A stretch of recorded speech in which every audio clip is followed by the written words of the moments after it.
19 pelajaran hidup yang gue pelajarin di umur ke-19.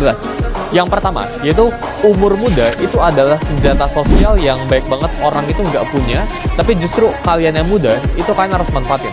Ketika umur kita itu masih muda, ya anggap lu itu masih di bawah umur 25, orang-orang di luar sana yang umur 30 atau 40, yang punya bisnis, ya, yang punya pekerjaan, yang sudah berkarir, itu cenderung memandang rendah orang-orang yang masih umurnya itu muda.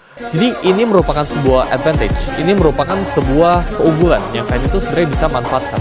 Ini merupakan kita ngomong bahasa kasarnya asimetris yang lu itu harus eksploitasikan. Karena ketika umur lu itu masih muda, orang itu punya ekspektasi yang rendah sama lu. Sedangkan ya ketika umur lu itu udah 30, umur lu udah 40, orang itu udah mulai punya ekspektasi sama lu. Tapi ketika orang itu lu itu masih kecil, ya umur lu itu masih di bawah 25, kita ngomong orang itu meremehkan, orang itu nggak punya ekspektasi apa-apa. Dan window ini akan segera tertutup ketika lu udah di atas umur 25. Jadi menurut gua, selagi lu umur 25 ke bawah, ya, lu harus belajar buat manfaatin situasi lu. Manfaatin bahwa lu itu masih muda, ya, dan orang lain ini bisa toleransikan ketika lu ini melakukan kesalahan. Ketika lu salah di umur yang cenderung tanda kutip tua, gitu ya, di atas 25 tahun, maka orang ini udah nggak bisa toleransiin kesalahan lu. Tapi ketika orang ini masih umur 25, orang ini masih bisa cincai, masih bisa cuek.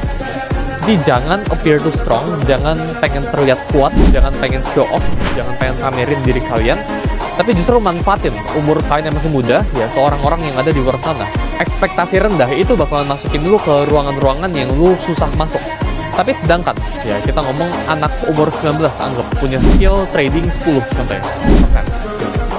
Sedangkan ya ada orang umur 30 punya skill trading 20%, 2 kali lipat di atas umur anak 19.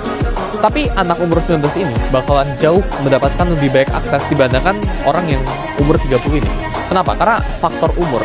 Orang itu suka ekspektasinya itu rendah ya ketika orang itu umurnya itu masih muda.